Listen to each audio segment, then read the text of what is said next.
RPO সংশোধন অধ্যাদেশ জারি, জোট মনোনীত প্রার্থীকে ভোটে লড়তে হবে নিজ দলের প্রতীকে।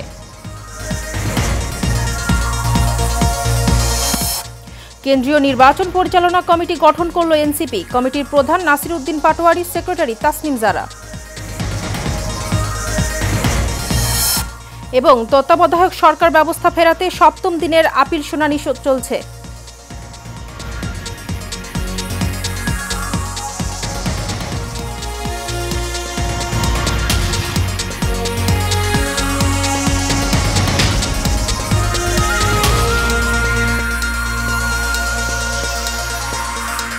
স্বাগত এশিয়ান নিউজে, আপনাদের সাথে আছি আমি ফারজানা হাসিন। এতক্ষণ শুনছিলেন বিআরবি কেবল ইন্ডাস্ট্রিজ লিমিটেড সংবাদ শিরোনাম, এবার বিস্তারিত।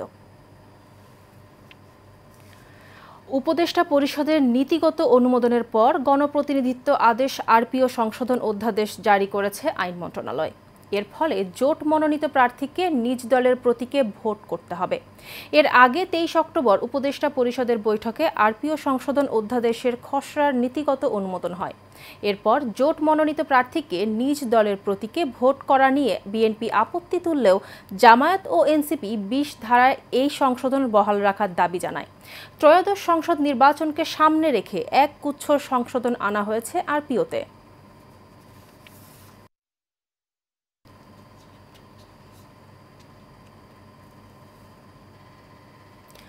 আগামী 2026 সালের জাতীয় সংসদ নির্বাচনে অংশগ্রহণের লক্ষ্যে জাতীয় নাগরিক পার্টি কেন্দ্রীয় নির্বাচন পরিচালনা কমিটি গঠন করেছে। এতে দলের মুখ্য সমন্বয়ক নাসির উদ্দিন পাটোয়ারিকে কমিটির প্রধান ও সিনিয়র যুগ্ম সদস্য সচিব ডাক্তার তাসনিম জারাকে সেক্রেটারি করা হয়েছে। ভোরে এনসিপির আহ্বায়ক মোহাম্মদ নাহিদ ইসলাম ও সদস্য সচিব আখতার হোসেন স্বাক্ষরিত এক বিজ্ঞপ্তির মাধ্যমে এই কমিটি প্রকাশ করা হয়। বিজ্ঞপ্তিতে জানানো হয়, নির্বাচন পরিচালনা কমিটি দলটির সার্বিক প্রস্তুতি ও পরিকল্পনা, প্রার্থী বাছাই, মাঠ পর্যায়ে সমন্বয়, আইন ও প্রশাসনিক কার্যক্রম, মিডিয়া ও প্রচার কার্যক্রম তদারকির দায়িত্বে থাকবে।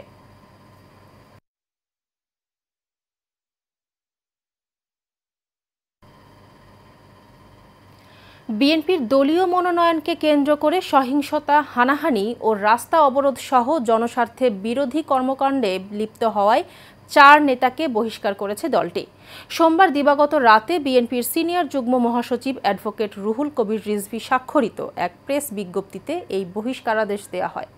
বহিষ্কৃত নেতারা হলেন স্বেচ্ছাসেবক দলের চট্টগ্রাম সীতাকুণ্ড উপজেলা সভাপতি আলাউদ্দিন মনি, সাধারণ সম্পাদক হেলাল উদ্দিন বাবর, সীতাকুণ্ড পৌরসভার আহ্বায়ক মামুন, যুবদলের সোনাইছড়ির সাধারণ সম্পাদক মমিন উদ্দিন মিন্টু। তারা সবাই আসলাম চৌধুরীর অনুসারী।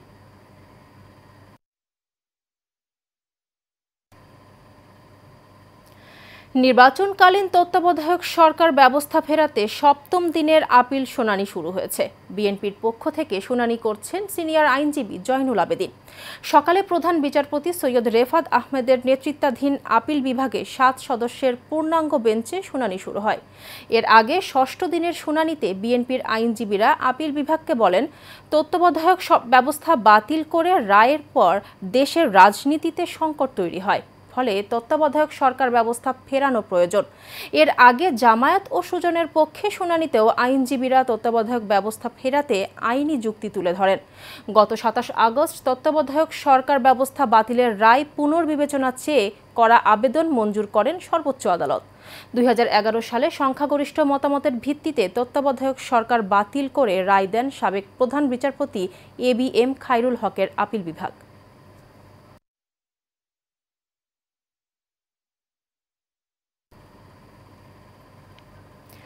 উন্নয়নের টাকায় চলছে কমিশনের চক্র, এমনই অভিযোগ উঠেছে গাইবান্ধা LGED কার্যালয়কে ঘিরে।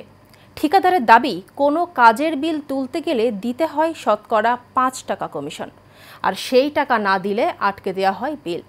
আবার টাকা দিলে কাজ না করেও বিল উত্তোলনের ঘটনাও ঘটছে।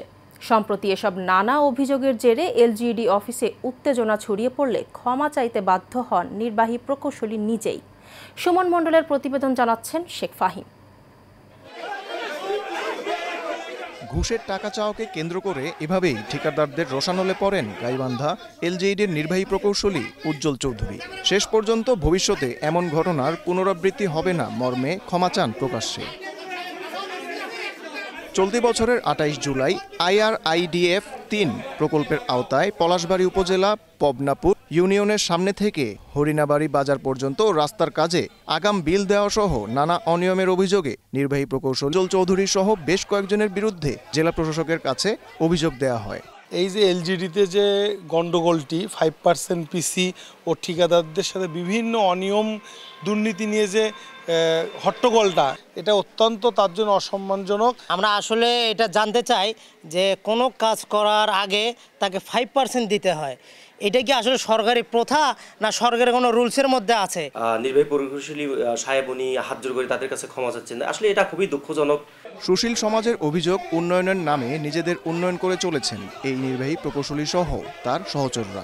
এলজিডির যে নির্বাহী প্রকৌশলী জনাব উজ্জ্বল চৌধুরী, ওনার সঙ্গে স্থানীয় যে ঠিকাদাররা আছে তার সঙ্গে একটা কনফারেন্স রুমে একটা বাকবিতণ্ডা দেখলাম, একটা ধস্তাধস্তির ঘটনা দেখলাম।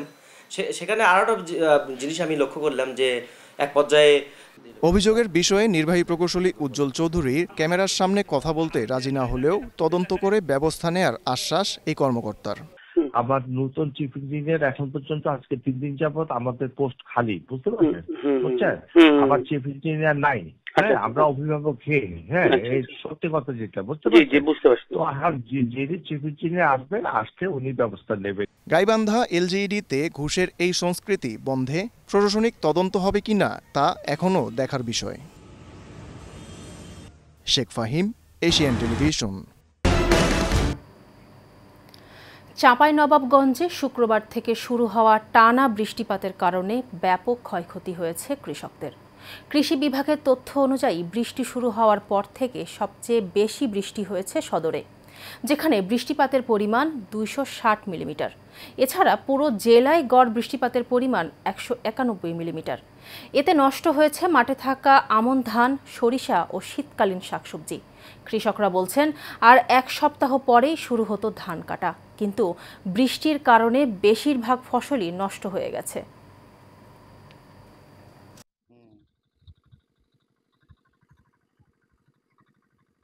বৃষ্টিতে আমাদের ফসল প্রচুর পরিমাণের নষ্ট হয়ে গেছে, সব তলিয়ে গেছে। এগুলো ক্ষতিপূরণের দেওয়ার মতন সম্মিলিত নয়।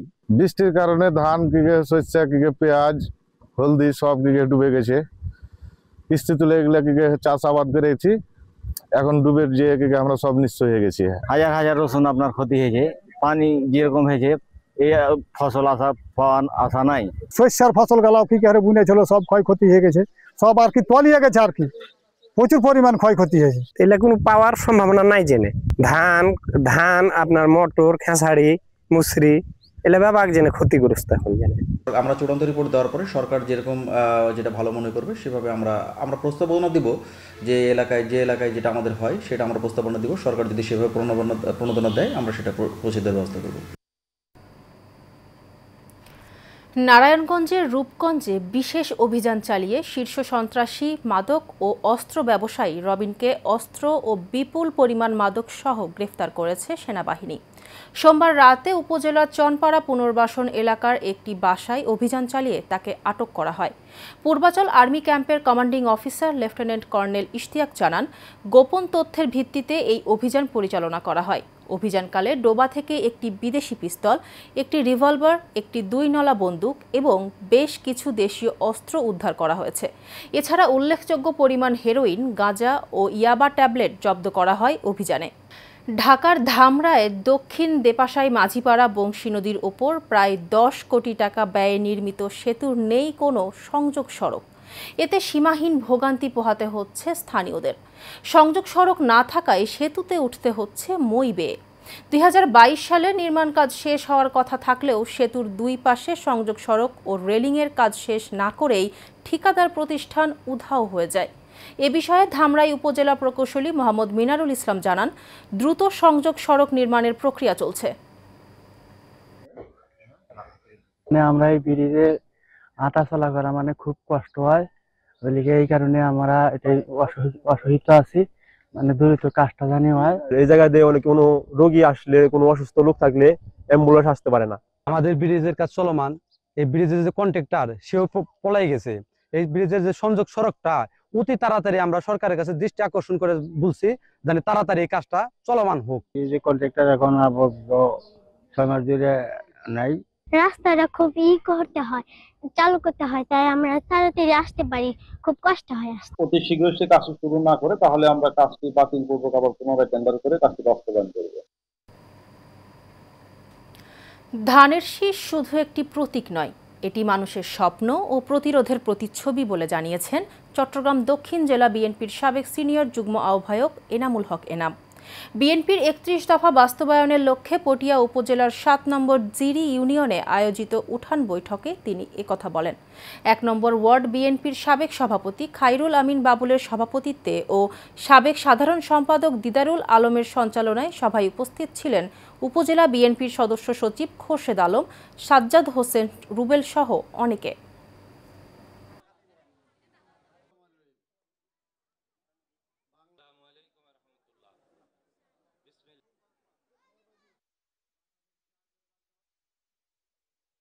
বাংলাদেশ সাংবাদিক ঐক্য পরিষদের প্রথম বর্ষপূর্তি উপলক্ষে আলোচনা সভা ও সাংস্কৃতিক অনুষ্ঠান হয়েছে।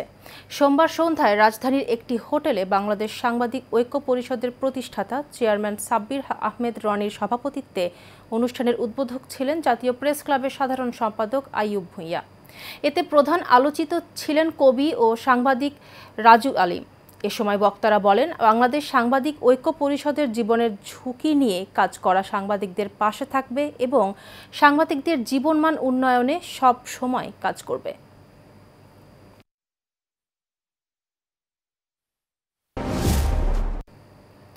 এবার প্রবাসের খবর। বাংলাদেশ জাতীয়তাবাদী যুবদলের ৪৭তম প্রতিষ্ঠা বার্ষিকী পালিত হয়েছে বাহরাইনের রাজধানী মানামায়। বাহরাইন ইন্টারন্যাশনাল ব্যাংকুয়েট হল রুমে যুব সমাবেশে যুব নেতা সরকার রুবেল হক ও মাকসুদ আলম আবদুল্লাহ আল মামুনের যৌথ সঞ্চালনায় প্রধান অতিথি ছিলেন বাহরাইন বিএনপির সিনিয়র উপদেষ্টা খ.ম. আশরাফুদ্দিন। ভার্চুয়ালি দিক নির্দেশনামূলক বক্তব্য প্রদান করেন বাহরাইন বিএনপির সভাপতি ফয়সাল মাহমুদ চৌধুরী। প্রধান আলোচক ছিলেন বাহরাইন বিএনপির সাধারণ সম্পাদক আলাউদ্দিন আহমেদ।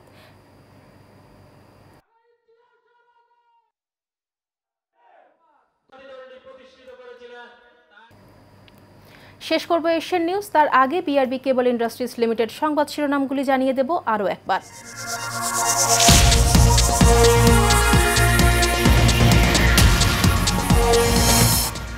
আরপিও সংশোধন অধ্যাদেশ জারি, জোট মনোনীত প্রার্থীকে ভোটে লড়তে হবে নিজ দলের প্রতীকে। কেন্দ্রীয় নির্বাচন পরিচালনা কমিটি গঠন করল এনসিপি। কমিটির প্রধান নাসির উদ্দিন পাটোয়ারি, সেক্রেটারি তাসনিম জারা। এবং তত্ত্বাবধায়ক সরকার ব্যবস্থা ফেরাতে ৭ম দিনের আপিল শুনানি চলছে।